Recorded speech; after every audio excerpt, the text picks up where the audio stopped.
이번 한 주간도 하나님의 돌보신 가운데 복된 삶을 살아오셨기를 바랍니다. 오늘 토요일 주말인데요. 한 주간의 삶을 돌아보면서 또 내일 주일을 준비하는 그러한 믿음의 한 날이 되시기를 바랍니다. 어제 우리는 마가복음 10장을 시작하면서 예수님께서 유대 지경과 요단강 건너편으로 이동하셨다라는 것을 살펴보았습니다. 여기에는 장소의 이동만이 아니라 이제 예수님께서 예루살렘으로 점점 가까이 가시면서 가르치시고 선포하시는 말씀의 차원에도 변화가 있다는 것을 나타내는 그러한 의미가 있었습니다. 보다 종말론적이고 보다 구원론적인 차원의 말씀을 선포하시게 됩니다. 10장의 첫 번째 말씀인 어제의 내용은 이혼에 대한 가르침이었습니다. 율법에 따라 산다고 하는 그러한 가정들에서 겪고 있는 중요한 문제였지요. 그리고 이어지는 오늘의 말씀에는 두 가지 내용이 나오고 있습니다. 어린 아이와 부자 청년이 등장합니다. 어린 아이와 부자 청년, 이 둘 사이에는 어떠한 관계가 있어 보이십니까? 언뜻 보기에는 별 상관이 없어 보이는 이 두 인물의 관계를 통해서 예수님은 우리에게 구원에 대한 중요한 문제를 가르치시고자 합니다. 그것은 바로 어떠한 사람이 하나님 나라에 합당한 사람인가라는 것입니다. 여러분, 어떠한 사람이 천국 백성이라고 생각하십니까?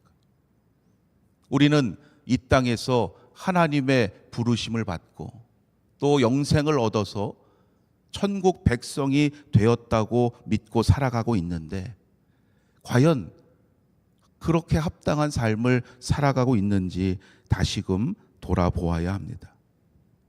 하나님의 나라는 하나님의 통치가 이루어지는 곳이지요. 그곳에는 하나님의 통치만이 있을 뿐입니다. 그 통치하심에 전적으로 순종하는 곳이 바로 하나님의 나라예요. 그래서 만일 우리가 이 땅에서도 그러한 하나님의 통치에 순종하며 살아갈 수 있다면 나중에가 아니라 오늘도 우리는 하나님의 나라의 삶을 살아갈 수 있는 거예요. 문제는 그것이 쉽지 않다는 거죠. 왜요? 세상 속에서, 현실이라는 상황 속에서 살아가기 때문입니다. 어린 아이는 부모의 통치권을 전적으로 받아들입니다. 그처럼 하나님의 나라를 받아들이는 자만 그 나라의 백성이 될 수 있다는 겁니다. 세상의 방식으로 보면 어린아이는 부족하죠. 세상의 기준으로 보면 어린아이는 현실을 모릅니다. 현실이 어떠한과에 상관없이, 현실에 대한 염려와 근심 없이 부모의 돌봄과 부모의 사랑이 그 삶의 전부입니다. 하늘나라의 삶이 바로 그러해야 한다는 거예요. 현실을 우리가 완전히 무시해서도 안 되지만, 무시할 수 없지만 현실에 너무 얽매여서는 안 된다는 거예요. 세상 이치에 너무 밝아서 현실에 얽매이는 사람은 그래서 천국을 받들기가 어려운 거예요. 현실의 상황이, 현실의 문제가 늘 하나님의 통치보다 앞서기 때문이에요. 하나님의 통치에 관심하지 못하고 하나님의 통치를 기다리지 못합니다. 그러한 사람은 어린 아이와 같이 됨을 잃어버린 거죠. 믿음의 사람인 우리는 현실이 어떠한 상황에 있든지 상관없이 어린 아이처럼 내 삶의 모든 영역에서 하나님의 통치하심을 인정할 수 있어야 합니다. 그렇게 사는 사람이 바로 하나님 나라에 합당한 사람임을 잊지 마시기를 바랍니다. 우리가 살아가고 있는 이 자본주의 사회에서 사람들로부터 가장 부러움을 받는 사람이 어떠한 사람일까요?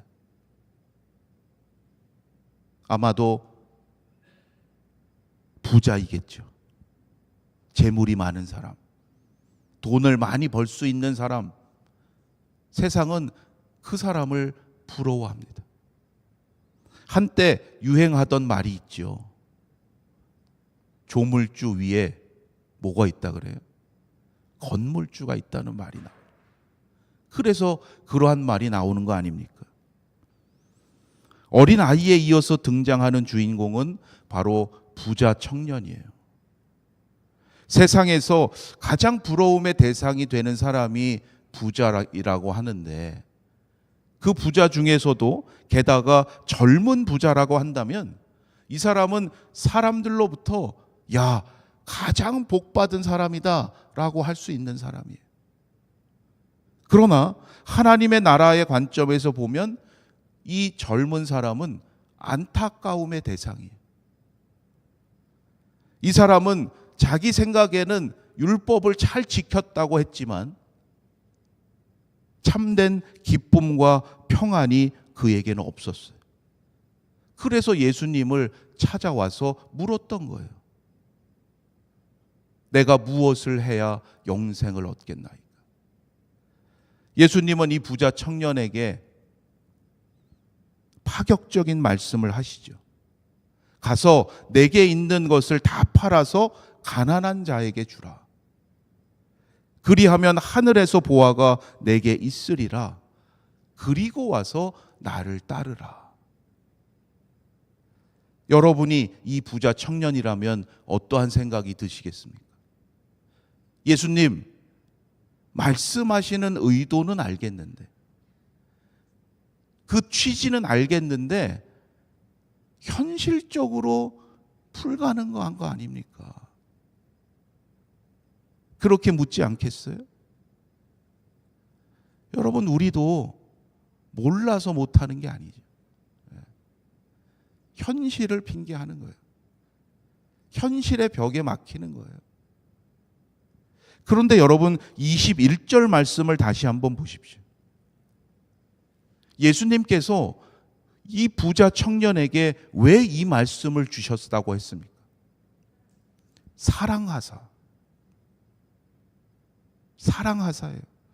이 사람의 지금 상황, 이 사람의 현실을 보고 아시면서 그를 사랑하셔서 주신 말씀이에요. 여러분, 하나님의 말씀은 우리를 사랑하셔서 주시는 것임을 잊지 마시기를 바랍니다. 그래서 우리가 그 말씀에 순종해야 될 충분한 가치가 있는 거예요. 우리는 아무것도 소유해서는 안 된다고 하시는 말씀이 아닙니다. 무조건 다 팔아서 가난한 자들에게 주라는 말씀도 아니에요. 지금 이 청년이 영생에 관심하고 영생을 얻고자 하나님 나라에 합당한 자가 되기를 원한다고 하면서도 여전히 무언가로 인해서 그 현실에 갇히고 현실을 핑계하고 현실의 벽을 넘어서지 못하고 있기 때문이에요. 여러분, 우리에게도 재물만이 아니라 무엇인가 그 현실의 벽을 넘지 못하게 하는 것이 다 있을 수 있어요. 하늘나라를 가로막고 있는 현실의 벽이 무엇인지를 여러분 다시금 생각해 보시기를 바랍니다. 우리의 신앙생활이 늘 거기까지인 거예요. 늘 거기 가서 막히는 거예요. 그것으로 인해서 하늘나라의 삶을 아직 살지를 못하는 거예요. 우리가 진정 하나님 나라에 합당한 자가 되기 위해서는 넘어야 할 것, 버려야 할 것이 있습니다. 우리가 가진 것이 진정 하나님을 위하고 주님의 교회를 위한 것이 되기를 바랍니다. 그 일을 위해서 하나님이 우리에게 주신 것이기 때문이에요. 만일 그렇지 않은 것이 있다면 여러분, 아무리 사람들이 부러워하는 것이라 할지라도 우리는 과감히 그것을 내려놓고 포기하고 버릴 수 있어야 돼. 오늘의 말씀을 통해서 우리가 무엇인가 부족하기 때문에 신앙생활을 제대로 못하는 것이 아님을 깨닫게 됩니다. 우리가 몰라서가 아니에요. 우리에게 부족해서가 아닙니다. 도리어 우리는 너무 알아서, 우리가 가진 것이 너무 많아서 현실에 얽매이고 내 생각, 내 경험이 앞서오기 때문이에요.